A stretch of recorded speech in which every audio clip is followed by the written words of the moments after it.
Hey everyone, Ryan of the California Conventions blog. Yo, it's Jeriko with the California Conventions blog. We're here with the lovely Liz Morgan Berry. Thank you so much for having your time with us. Thank you for having me. Hi. Hi. It's been a while, actually. I haven't interviewed you since Animed. You remember? Oh my gosh. Yeah, well, it was a while back. Like, was it 2019? Mm-hmm. Yeah. Yep. Yeah. Good stuff. So it's good to be back with you. I mean, I hope everything's been well during COVID times. Yeah, as well as they can be during such dark times.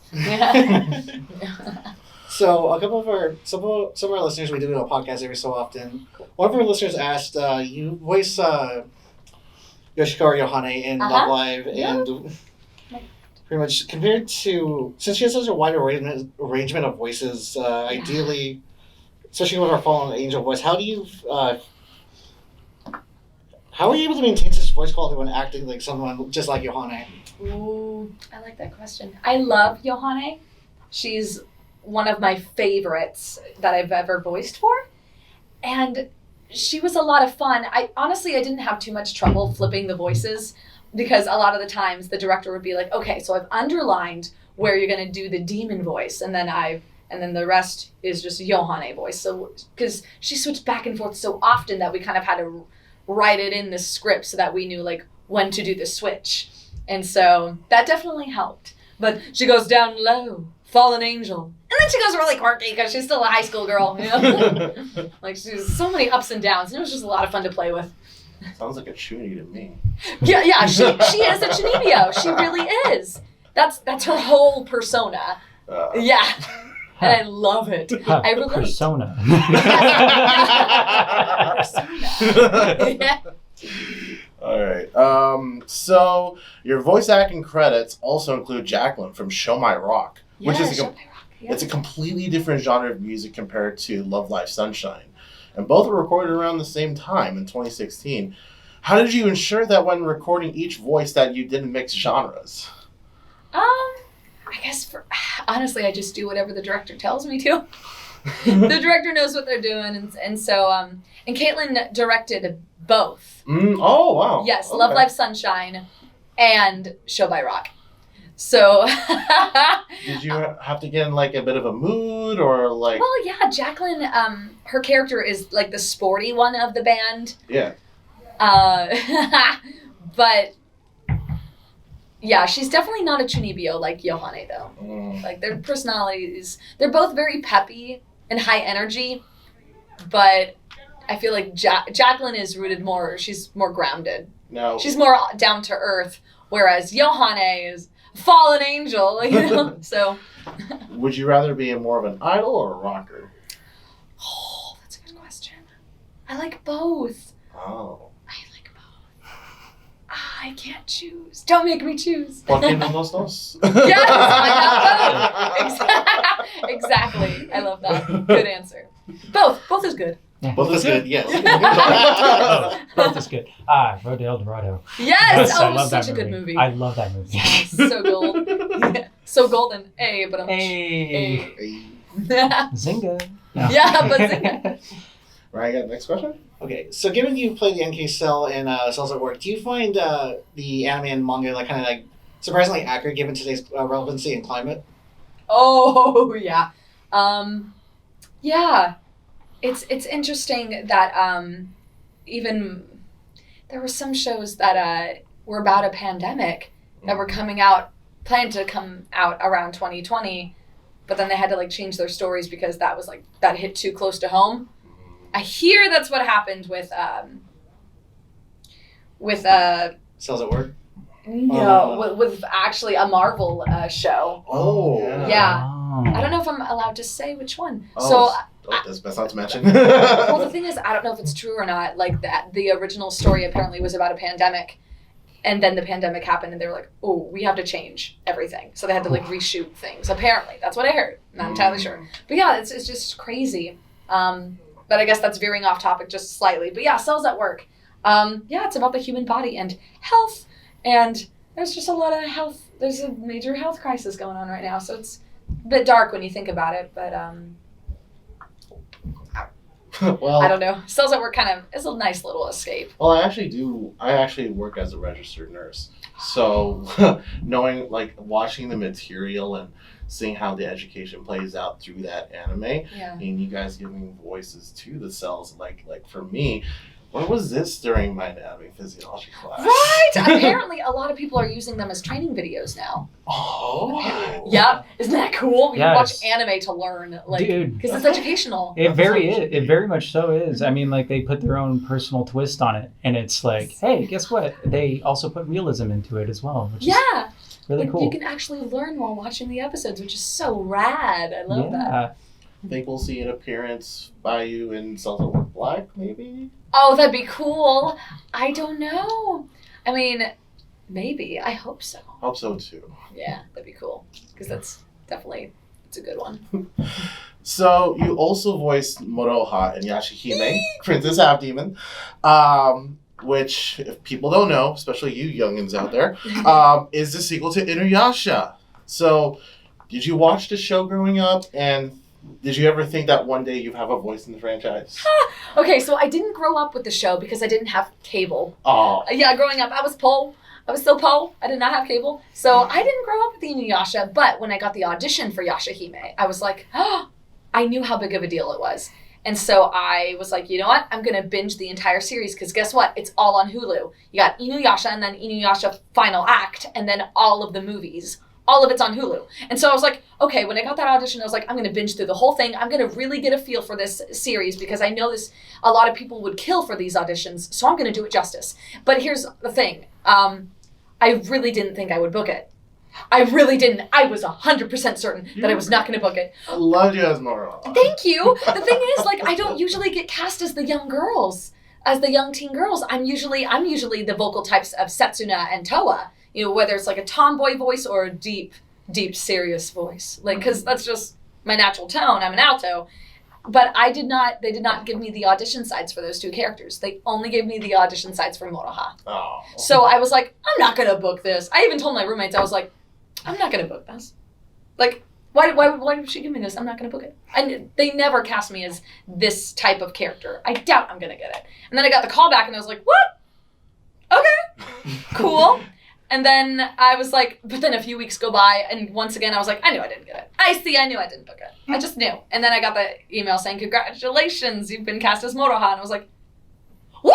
I stood up, and I was like, oh my God, what the? Like, I was just like going crazy. I was like shouting, because I was just so taken aback. I was like, no, this cannot be happening. That's amazing. I was so nervous because I knew how big of a deal this was.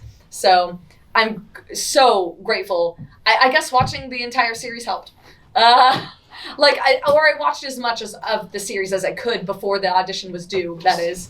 So for us older anime fans, like, well, I wouldn't say older anime fans, more like, since you haven't grown up with the series, what do you think of the franchise as a whole? Like, so I love it. Yeah, because like for me, like I'm looking at it like, oh, this is some childhood stuff. When I hear Fukai Mori, I'm like, oh my God, I remember sitting until 2 a.m. in the morning on Adult Swim for this stuff. Yeah. Oh my gosh. Yes. Eventually, when I did get cable, I would stay up late and watch Adult Swim, and Full Metal Alchemist was definitely one of those shows that I would stay up late for. It's so good, right? Yeah. OG or Brotherhood or both? Okay, here's the thing. I grew up with the original because that's what aired, but I did watch Brotherhood as well, and Brotherhood's my favorite. Oh. I really do like Brotherhood because the villains are cooler. It stays true to the manga, too. Yes, and it stays true to the manga. And here's the thing. Greed, let's be real, he's Oh really hot. my God. Oh my God, he's real. Don't even get me started on I that. know, right? Oh my God. But then also, but in addition to Greed being just the cool, badass villain he is, then you've got Pride. And I'm not going to give any spoilers to people watching who have not seen it, but what a twist! Yeah. Especially when you've seen the original series, you don't expect that. And I was like, you little... Oh, it was incredible. What a twist. I was like, my mind was blown. That's one of my... Honestly, Pride's my favorite villain of all time. I for real. All right, so on to our next question. How did working on web series like Death Battle and My Street help you jumpstart your voice acting career? They didn't really jumpstart my voiceover career because I was already kind of in the industry when I booked those. But they're fun. They are fun, dude. Yeah. My first voiceover gig was additional voices in Fairy Tale. Oh, right. Yeah, so Fairy Tale. Anime was my first voiceover gig. And then I booked my first lead just a few months later after I just got started. So very blessed, I booked a lot right off the bat. But then again, I had prior acting experience before getting into voiceover, so that helps. So where did you get your basis as in acting? Like on theater? A lot of on stage. A lot of on-stage stuff? Yep, theater. Yeah, I was in the school theater department in middle school, high school. I was involved in a performing arts program or company even outside of school. I was in a band, so I was also a singer. I was always performing. Like literally, I kid you not, every single day of my entire life, really, I guess since I was 11. I've always been a part of the performing arts. It's just a love of mine. So now you mentioned music and you mentioned theater. Yes. What about music theater? Yeah, I did some musical theater. Oh, what's your favorite? Gosh,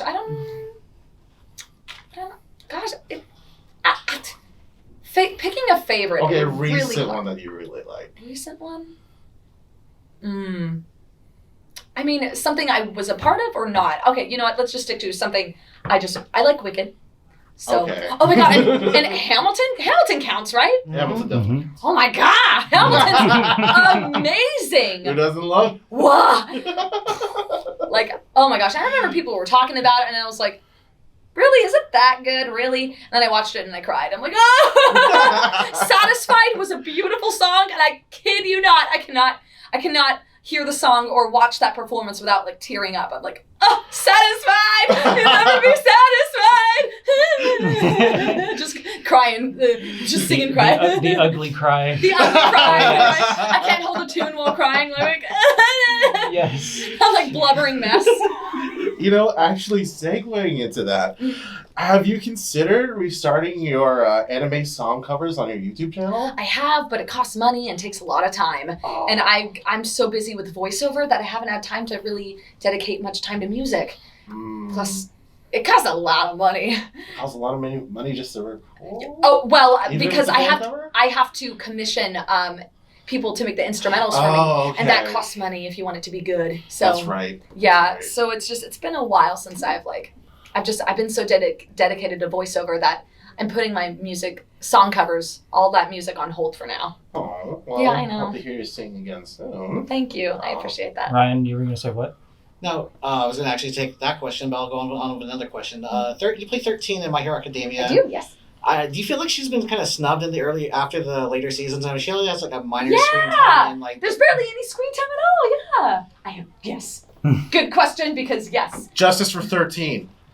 Justice for 13, guys. Yes, because they're such a great character. They're a rescue hero, and I love that. I want to see more of her, actually.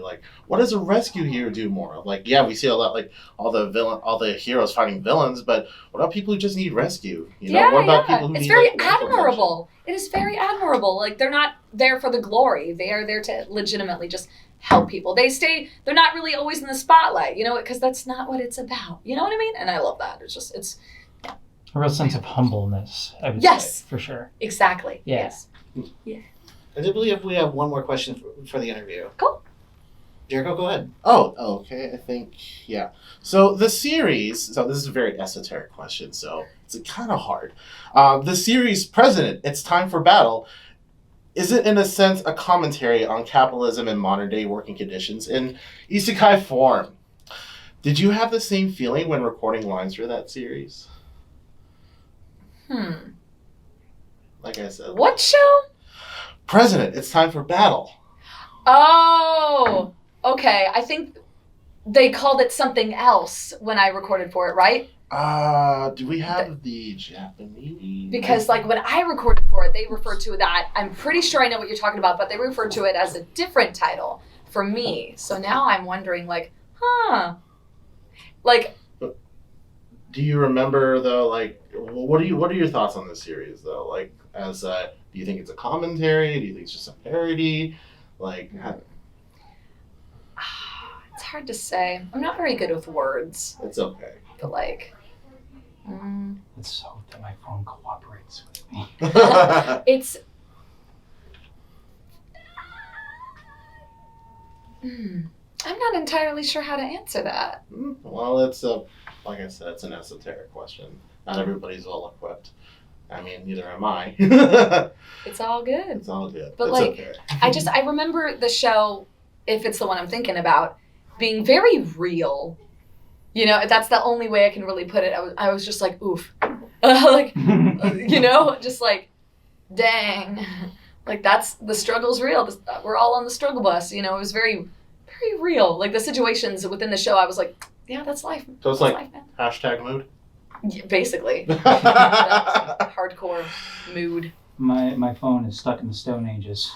It will not load for the life of it. But yeah, I'm pretty sure we're talking about the same show, but for me, they called it something else. Okay. I'm pretty sure it went by the Japanese name.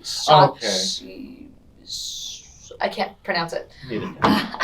I try. If I had it in front of me, I could pronounce it, but like in my head, I'm like, I don't remember. Well, what? There's so many letters in it. Started with an S. Yeah. My memory sucks, so I'm just... Shacho Baro no Jikan desu. Yes. That one. There we go. Yes. I knew it. All right. Yeah. Yeah. So we are running out of time today. Thank you so much, Ms. Mary, you. for joining us. Thank you. Morgan, is there anywhere that we can have our watchers or our viewers actually reach you or they should contact you? Yes, I am on Twitter and Instagram and Facebook at the Morgan Berry. Morgan, thank you so much for your time. Thank you so much. Thank you.